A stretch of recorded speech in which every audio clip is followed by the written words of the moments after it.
예, 시대 트렌드가 정의가 아니다. 시대 트렌드가 정의가 아니다라는 제목으로 하나님 말씀 증거하도록 하겠습니다. 오늘은 최근에 관심 많은 그 정의 문제 또는 공평, 공정의 문제라는 것입니다. 여기 히브리 단어로 노라는 단어를 썼는데 절대로 하지 말라 그런 뜻이 있습니다. 계속해서 강조하는 게 절대로 하지 마라, 절대로 하지 마라. 하나님의 정의를 계속해서 강조하고 있다는 것입니다. 얼핏 보면은 지당한 말씀이 있고요. 어떤 걸 보면은 우리가 빠지기 쉬운 함정이 있겠구나 이런 생각을 합니다. 그러니까 상황에 따라서 움직이지 말고 언제나 공정함을 잃지 말아야 된다는 것입니다. 첫 번째는 다 납득을 해요. 악인과 공모하면서 공평을 잃지 말라. 그건 당연한 거죠. 그걸 모두가 거절할 사람이 하나도 없죠. 두 번째는 다수예요. 다수 또는 군중을 따라다니면서 이 정의를 깨지 말라. 우리는 다수가 정의라고 생각할 때가 머릿속은 아니라 그러지만 실제로 그렇게 가잖아요. 그럴 때 그것도 공평을 잃어버리는 길이 된다. 세 번째가 이제 정서적인 문제인데 가난한 자라고 무조건 편들지 말라는 거예요. 그죠? 가난한 자는 다 옳다. 이것도 공의를 깨는 것이다. 오늘 이게 세 가지 부분을 말씀하고 있습니다. 어쨌든 간에 상황에 관계없이 언제나 하나님 말씀이 기준이라는 거예요. 그래서 언제나 공정한 자가 되라는 것입니다. 우리 세 부분을 한번 살펴보면 첫 번째는 악인이거든요. 1절을 보십시오. 그 중간쯤 보면은 악인과 연합하여 위증하는 증인이 되지 말라. 그 악인과 하나가 되는 이유가 뭘까요? 자기 이익 때문에 그러겠죠. 이 악인하고 같이 할 이유가 하나도 없잖아요. 자기의 이익이 되니까. 뒷부분이니까 뇌물 때문에. 그 뇌물 받아가지고 괜히 눈이 흐려지고 밝은 자의 눈이 흐려져 버리고 말이 굽어버린다 그러잖아요. 그러니까 돈이죠, 돈. 돈 따라다니다 보면 돈 좋아하다 보면요 이거 악인과 연합하게 돼 있다는 것입니다. 왜 돈이면 다 되거든요.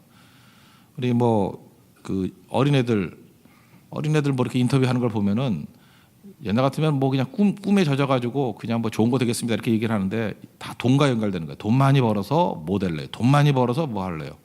이 부모들의 잘못된 가치관들이 전파가 된 거죠.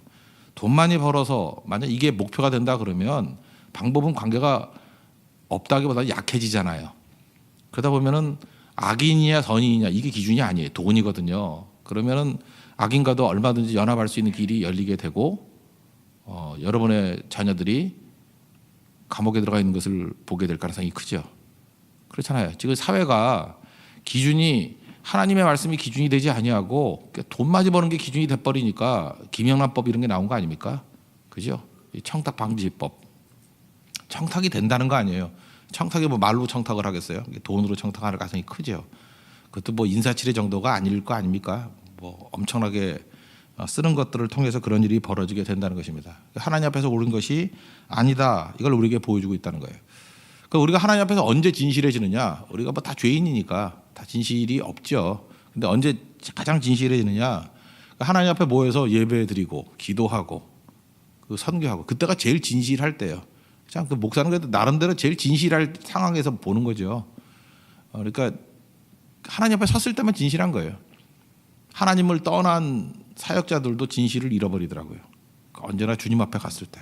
그래서 교회가 진실하자 구호 슬로건으로 되는 것이 아니라 진짜예요. 진짜 하나님의 영광과 존귀 앞에 서게 될 때 이사야 같이 베드로 같이 나는 죄인입니다. 나를 떠나소서. 그러면서 진실해지면서 맑아지는 거죠. 그래서 여러분 잊지 마십시오. 우리가 어떤 슬로건 갖고 절대로 깨끗해지지 못한다는 것입니다. 나의 죄를 씻기는 예수의 피밖에 없어요. 그리고 예수님의 영광 앞에 섰을 때만 우리가 깨끗해질 수 있다. 이거를 잊지 말아야 된다는 것입니다. 돌아가신 어떤 목사님이 하신 말씀이에요. 그죠? 저는 잊혀지지 않아요. 강남 권사님들만 투기하지 않아도 한국 집값 잡힌다. 옛날에 그런 얘기를 했어요. 하영조 목사님께서 하신 말씀인데 지나가면서 툭 던지더라고요. 많이 접했는가 보죠. 예. 그러니까 믿는 사람들이 똑같아요. 돈 앞에서는 똑같다고. 그러니까 공정도 잃어버리고 다 잃어버리고 사실 우리도 그런 유혹 앞에 서 있으면은 비슷하게 될 가능성이 크는 거죠. 신앙이란 게 뭡니까? 하나님 앞에서 이거 붙들라는 거예요. 이제 공정해지고 이거 악인의 카르텔이죠. 악인의 카르텔 조직해가지고 이런 엉뚱한 짓 하지 말라. 문제는 자기 이익이에요. 십자가 지고 희생하고 하나님의 뜻을 붙드는 인생들은 절대로 악인과 연합하는 일에 쉽게 움직이지 않는다는 거예요. 쉽게. 악인과 연합하는 것이 아니라 하나님과 연합하고 말씀과 연합하는 모습이 있어야 된다는 것입니다. 이거 성령 역사하지 않으면 불가능합니다. 성령 안에서 하나님과 연합하는 우리 믿음의 종 되기를 바랍니다. 두 번째는 쉬운 것 같지만 되게 힘든 건데 다수죠. 2절 보면 다수를 따라 악을 행하지 말며 그랬죠. 다수. 그 군중 심리라는 게 있지 않습니까? 군중 따라갈 때가 되게 많아요. 그죠? 뭐 최근같이 우리 한국 사회 같이 지금 이럴 때는 그 인터넷이 이게 굉장히 강해졌잖아요. 그래서 뭐 예를 들어서 한 50% 이상이 뭐 얘기하는 거에 그거 아니다 그러면은 몰매 맞고 막 그러잖아요. 이게 건강한 사회 아니에요. 이게 이렇게 되면은 건강하지 않거든요.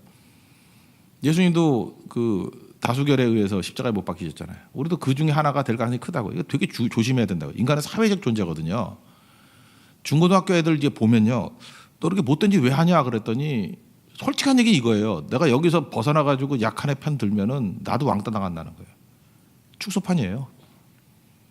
너는 어떻게 그 티네이저가 그렇게 정의도 없냐? 너는 옳은 게 뭔지도 모르느냐? 그러니까 옳게 살려면 피곤하거든. 옳게 살려고 그러면 너무너무 힘든 거예요. 그죠? 외롭고 피곤하고 그죠? 대가 치러야 되고 좋은 게 좋은 거야라고 얘기를 하면서 그냥 슬쩍 다섯 편에 끼는 거예요. 그래서 딴 사람 이렇게 뭐 이심매 시키고 왕따 시키고 하면은 그 희생양 삼으면 나는 편하거든요. 그게 악이에요, 악. 그런 게 우리 가운데 얼마나 많이 있습니까? 다수. 그래서 항상 우리 그리스도인들이 조심해야 될 게 뭐냐면 다수에 대해서 조심해야 돼요. 근데 이 다수는요, 항상 이렇게 얘기해요. 민심은 천심이다. 그때 감동받죠. 아, 민심은 천심이야. 맞죠. 근데 이게 공동체에 감동을 주는 데는 되게 맞는 얘기지만 절대자 앞에서 이런 소리 하는 건 틀린 거예요. 민심이 천심 아닙니다. 천심이 천심이에요. 하나님 말씀이 천심이지 민심이 천심은 아니죠. 그거는 우리에게 공동체 감동을 주는 데 있어서는 뭐 필요한 얘기라고 생각하지만 하나님 앞에서 민심이 천심이다 그러다가는 다 죽습니다. 잊지 말라고. 민심이 천심이다. 르호보암 때요. 솔로몬의 아들 르호보암 때 이놈이 정신 나간 놈이에요. 절대 옳은 자 아닙니다. 르호보암. 학대하고 민심을 반하고 그렇다고 또 하나님 뜻대로 선 것도 아니에요.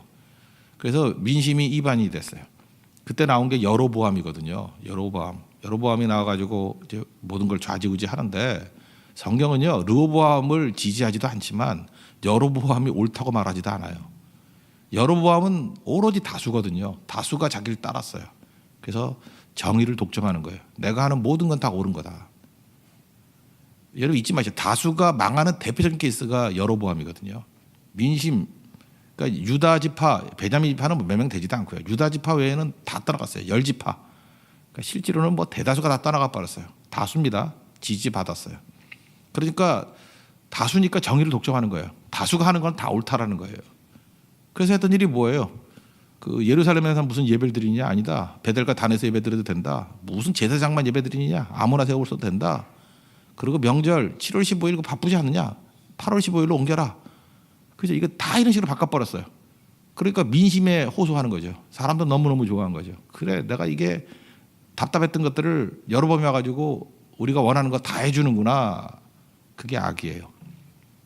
그래서 성경을 보면요, 이렇게 개인적으로 못된 짓 하는 놈보다 더 나쁜 게 이게 구조악이거든요. 여로보암의 길을 걸었느니라. 이건 최악이에요, 최악. 언제나 보면요, 이게 정의 들고 나오다가 하나님을 배반해서 최악되는 사람들 너무너무 많아요. 그게 우리에게 주시는 중요한 메시지라는 거예요. 모세 시대 때도 보면 다수 들고 나왔다가 다 죽었고요. 예수님 시대도 다수가 십자가를 못 박게 만들었고. 이제 다수가 틀렸다는 얘기가 아니고요. 잊지 마십시오. 다수를 신뢰하면 안 된다는 거예요. 언제나 점검해 봐야 된다는 것입니다. 이게 하나님의 뜻에 맞는가. 하나님의 뜻에 맞는 다수가 되면 너무너무 좋겠죠. 그런데 우리 인간은 그렇지 않거든요. 다수가 그냥 편한 겁니다. 그래서 군중 심리에서 이리저리 몰려다니는 일들이 참 많다라는 것입니다. 예를 들어서 다수라 그러면 이게 자연스러운 거거든요. 다수는 사람들이 자연스러운 걸 다수라 그러잖아요. 이거 보세요. 최근 들어 그 노래 같은 거 나오면 옛날에 조피디 같은 사람이 옛날 가수, 미안합니다. 제가 옛날 사람이 있어. 제가 아는 건 그거밖에 없어요. 조피디가 노래 가사가 대부분 욕이에요. 그래서 뭐 저런 걸 제가 보내면 되느냐. 그래서 인터뷰를 했어요. 왜 당신은 이렇게 욕설을 넣어가지고 노래를 불러야 되겠습니까? 그랬더니 하는 얘기가 자연스럽잖아요. 그러니까 자연스러운 거를 사람들이 이제 정의라고 느낀 거예요. 부자연스럽고 억지로 하는 게 아니라 자연스러운 거. 그러니까 자기가 하고 싶은 대로 하겠다는 거예요. 사사기하고 똑같은 스피릿이죠. 그 자연스럽대요. 여러분 자연스러움은 초자연에서 나온 겁니다. 하나님의 기준에서 나온 건데 자연스러움이 뭐예요? 지금 죄가 자연이에요. 우리는. 죄 짓는 거 놔두겠다는 거예요? 그래서 멋대로 하다 보니까 사실은 뭐 이제 할 말이 너무 많은데 거기서부터 이제 무너지기 시작하는 거예요. 자연스러움, 마음대로 한다. 지금 우리가 알게 모르게 영향을 제일 많이 받는 게 프로이트거든요. 1901년 꿈의 해석부터 나오기 전에 프로이트. 프로이트는 리비도라 그러는. 리비도가 뭐 어려운 말 아니에요. 그게 성욕이에요, 성욕. 내가 하고 싶은 걸 억제해가지고 우리가 이 꼴이 됐다는 거예요. 하고 싶은 거 다 하라는 거예요. 하고 싶은 거. 리비도. 하고 싶은 거 다 하라. 그거 자기 연구한 거거든요. 아침부터 이런 소리 해서 죄송하지만 그 프로이트는요 처제하고 불륜을 저질렀어요. 처제하고. 처제가 뭐죠? 처의 동생이죠. 그런 짓 했다고요. 그런 짓. 그러고 난 다음에 그걸 이제 합리화시키는 거예요. 나한테 이런 욕망이 있었는데 이러고 나니까 스트레스 다 풀리고 문제 하나도 없고 해결이 되더라. 그래서 결국은 인간의 모든 질병들, 모든 억압이 여기서 나온 거다. 리비도. 이게 사람들에게 히트를 치고 처음에는 뭐 저게 말이 되느냐 그러다가 사실은 20세기가 프로이트에 의해서 이끌어간 세계 아니에요. 그 프로이트라는 선지자, 이상한 선지자가 세상을 다 뒤바꾼 거 아니에요. 우리도 지금 영향을 받고 있고. 그렇죠. 그래서 억압이란 말 얼마나 많이 있어요. 억압에서 자유롭고 마음대로 하면 된다. 지금 21세기의 메시지가 뭐예요? 사사기죠. 자기소견의 오름대로. 이게 맞냐는 거예요. 잘 보세요. 다수가 다 하면 여러분들 할 거예요? 그 소돔과 고모라가 다수 아니에요. 다수가 다 하면 할 거예요? 노아 방주 탄 사람이 소수잖아요. 8명밖에 더 탔어요. 다수가 답이냐고요. 다수가 정답이 아니라 정답이 정답입니다. 이걸 우리에게 보여주고 있어요. 그렇다 그러면 이 말씀대로 산다 그러면 우리는 뭐 당연하죠. 핍박을 각오해야죠. 핍박이 뭐예요? 다수 안 쓰는 게 핍박이거든요. 그러니까 이게 우리가 이 말씀 이게 지금 은혜 시대도 아니고 율법 시대 때 하는 얘기예요. 절대 따라가지 말라. 기준이 무너지면 다 무너지게 된다. 결국은 이스라엘이 이렇게 못 살았어요. 그래서 가나안이 뭐예요? 가나안이 다수거든요. 가나안을 본받지 말라. 다수를 본받지. 가나안 미리 사는 사람이 다수니까. 그거 따라가면 죽는 거고 거기서 디바인 노우 했던 사람이 산 겁니다. 예레미야 시대 때도 마찬가지죠. 다수의 선지자, 가짜들은 다 우리 평탄하다 그러고 400명이었어요. 한 명 정도. 아합 시대도 한 명 정도 그냥 아니다 그러고. 그죠? 그래서 바뀌는 거 예레미야, 엘리야 시대 뭐 다 마찬가지 아닙니까? 진리가 언제나 그 다수하고 싸우는 형세잖아요. 우리가 이 말씀 꼭 붙들고 시대 트렌드가 답이 아니고 하나님 말씀이 답이에요. 트렌드 따르지 말고 하나님 말씀 따를 수 있는 믿음의 종 되기를 바랍니다. 근데 이 시대 트렌드 안 따른다 그러는데도 불구하고 또 이제 이 꼴통들이 나오잖아요. 시대 트렌드는 아닌데 이 또 하나님 말씀도 아니야 이거. 그러니까 그거 갖고 예를 들어가지고 이거 봐라 다수 안 따르고 이런 꼴통들 나오면 되느냐 그것도 아니고요. 그러니까 내가 볼 때 마귀가 장난치는 거예요, 그죠? 그래서 결국 다수가 옳다 아니에요. 그래도 다수는 옳지 않아요. 말씀이 옳아요. 우리가 그걸 지혜롭게 잘 판단할 수 있는 믿음의 정도기를 바랍니다. 세 번째 케이스는 이게 정서거든요. 가난한 자. 3절 가난한 자의 송사라고 해서 편벽되이 두둔하지 말라 이렇게 얘기하죠. 가난하다. 그럼 우리 정서적 논리거든요, 이거. 그러니까 우리 정서적 논리표라는 거 아니라는 거예요. 뭐 법에도 눈물이 있다 뭐 이러면서 그거 맞는 얘기죠. 이해해 주는 거 좋지만 그렇다고 기준이 흔들릴 정도로 가난하다고 무조건 편드는 거는 정의가 아니라는 것입니다. 잘 보세요. 힘이 정의다. 이것도 틀린 거예요. 힘 있는 사람이 멋대로 하면 안 된다는 거 다 동의하시죠. 그죠? 그럼 패권이에요. 그렇다고 가난이 정의냐? 성경은 이거 절대 지지하지 않아요. 가난은 가난할 뿐이에요. 이 가난한 사람들이 불이하게 하는 일들도 되게 많다는 거예요. 그러니까 강자의 논리도 틀린 거고 약자의 논리도 틀린 거고. 그러니까 정의는 정의예요, 그냥. 이게 사실 이게 또 힘들어요. 요즘 시대에는 이 가난한 자가 막 그 억지 부릴 때 아니다. 그러면 또 가난한 자도 많잖아요. 그리고 또 사람들이 지지를 했잖아요. 정서적 지지를. 그렇다 할지라도 하나님의 말씀 절대 진리를 지킬 줄 알아야 된다. 이거를 보여주고 있다는 것입니다. 요즘에 갑을 그러잖아요. 갑의 논리, 을의 논리. 을의 논리 중에 대표적인 시므이 아니에요. 다윗은 왕이었잖아요. 왕인데 이제 몰락한 왕가가 베냐민 지파잖아요. 베냐민 지파 가운데 한 사람 시므이가 비루한 자의 비루한 자. 이건 을의 논리거든. 막 저항같이 보이잖아요. 그죠? 패자의 저항같이 보이잖아요. 그래도 하나님께서는 시므이가 틀린 거예요. 저주받아서 죽습니다. 잊지 말라고요. 우리가 정의는 정의일 뿐이지 아무것도 아니라는 거예요. 근데 이 동정의 논리가 왜 통하느냐 하면 정서적으로 이게 도움이 되거든요. 약한 자 편은 드는 것 같고. 근데 잘 보여요. 성경은 그게 아니고요. 가난한 자를 돌보라 그랬어요. 그렇지만 가난으로 머무르게 만드는 게 아니거든요. 가난한 자를 자립시키는 거예요. 자립. 그죠? 그래서 가난한 자가 없게 하라가 성경의 원리지. 성경의 원리는 두 가지예요. 율법의 원리는 가난한 자가 없게 하라. 가난에 머무르지 않고 건져내라는 거예요. 억울한 자가 없게 하라. 억울하면 머무르지 않고 건져내라. 그래서 가난한 자가 없게 하라. 이게 사랑이고요. 억울한 자가 없게 하라. 이게 공의예요. 그게 십자가거든요. 그러니까 율법은 딱 두 가지예요. 여러분들이 어떻게 하면 잘 살겠습니까? 내 주변에 억울한 자가 없어야 돼요. 내 주변에 가난한 자가 없어야 돼요. 그게 사랑과 공의예요. 그게 우리 삶이라고요. 근데 가난한 자를 계속해서 동정하는 척하면서 영원히 가난한 자를 만드는 거예요. 왜? 그게 자기 힘의 근원이거든. 그거를 파퓰리즘 그러죠. 그건 가짜예요. 그건 가짜라고요. 저는 진정한 그리스도인의 모습이라 그러면 로봇 다리 세진이 그거 아십니까? 어떤 엄마 이름이 양정숙 씨예요. 그 입양했어요. 한쪽 팔 다리 못 쓰는 애. 그 무슨 뭐 컴패션인가 거기서도 뭐 보여주고 했던 애인데 세진이 이제 선천성 장애입니다. 근데 이 아이를 입양했어요. 예수 믿는 사람으로서 참 아름다운 모습이죠. 근데 이 엄마가 애를 동정만 하는 게 아니에요. 양정숙 씨. 뭐 집사님인지 권사님인지 그런 것 같아요. 근데 이 아이가 원하는 거는 다 해줘요. 그게 교육의 원칙이에요. 그러니까 예를 들어서 얘가 수영을 하고 싶다 그러면 해. 그럼 대가를 치르게 만드는 거예요. 수영 그냥 되니? 너는 손도 힘들고 발도 힘드니까. 그래서 몸에다가 폐타이어 묶고요. 뛰게 만들고. 그죠? 그러니까 겉으로 보면 학대 중에 이런 학대가 없어요. 근데 세진이는 알아요. 자기 사랑해서 자기가 원해서 한다는 거. 그래서 혹독한 훈련을 시켜서 수영하게 만들어요. 또 이 집이 부잣집도 아닌데 승마를 하고 싶대요. 승마. 정모 여인이 아니에요. 승마 좀 이미지 나빠졌는데 승마를 하겠대요. 그랬더니 또 집 팔아가지고요. 승마 시켜줘요. 대신에 그냥 안 시켜요. 그냥 혹독한 훈련을 시켜서. 또 세진이가 수영을 하고 싶대요. 또 수영할 수 있도록 또 여건을 만들어줘요. 이제 혹독한 훈련을 시킨다고. 전 이걸 바라보면서 이게 하나님의 사랑의 모습이구나 이런 생각을 했어요. 동정만 하는 게 아니에요. 걔가 원한다 그러면 네가 원하는 거 그래 내가 도와줄게. 네, 혹독함이 있어요. 헬렌 켈러를 한번 보십시오. 헬렌 켈러가 삼중고를 앓고 있다는 거 아시죠? 원래 그런 애들 또 문제잖아요. 망난이었어요. 소리 지르고 아무도 소문됐어요. 근데 앤 설리반이야? 애니 설리반하고 똑같은 얘기죠. 앤 설리반 선생님이 도와줬죠.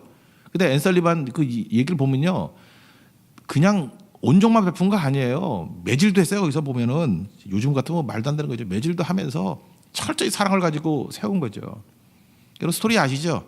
이 앤 설리반 자신이 그 정신적 장애를 정신병동에 갇혀 있었어요. 그래서 말도 안 하고. 근데 어떤 이름도 모르는 노 간호사가 와가지고 얘기시키는 거예요. 얘기시키는 거절. 그래서 자기가 그 갇혀 있는 세계 속에서 어떤 노 간호사 때문에 벗어나게 됐어요. 그래서 자기가 자립하게 된 거거든요. 그러니까 앤 설리반도 장애였어요. 벗어났다고요. 온디드 힐러죠. 상처 입은 치료받은 치료자, 상처 입은 치료자, 회복된 치료자. 그래서 그걸 알거든요. 이게 혼자 괴로워하는 사람들 도와만 주면 거기서 못 빠져나온다는 거. 그 노간호사의 그 사랑의 체험을 하는 거죠. 사랑은 이런 거다. 사랑은 동정만 있는 게 아니라 건짐이죠. 건짐. 그래서 헬렌 켈러 만난 거죠. 빅토리아 여왕 만나고 난 다음에 당신 그렇게 힘든데 어떻게 그 하버드에서 학위까지 박사학위까지 받고 그렇게 대단해졌습니까? 그랬더니 첫 마디가 그거였잖아요. 나를 어둠에서 건진 게 앤 설리반 선생님이라고. 그래서 뭐 헬렌 켈러 혼자만 나오는 얘기가 없잖아요. 앤 설리반이 나오고 앤 설리반 얘기는 그 다음에 그 노 간호사 이름도 몰라요. 몰라 아는데 제가 모를 거예요 아마. 그죠? 예. 이름이 있어요. 노씨 아니에요. 노 간호사라니까 노씨라고 생각하면 안 되고 늙은 간호사님이 건져냈다고. 그게 진정한 사랑이라는 것입니다. 오늘 공정함 얘기예요. 우리는요 알게 모르게 하나님 말씀을 기준으로 하지 아니하고 엉뚱해요. 실제로 보면 진짜 비겁한 자들이에요. 다수 따라가면서 뭐 남들이 하는 얘기 따라하면서 자기가 마치 정의로우냐. 그 네 생각이냐고. 이렇게 보면 그래요.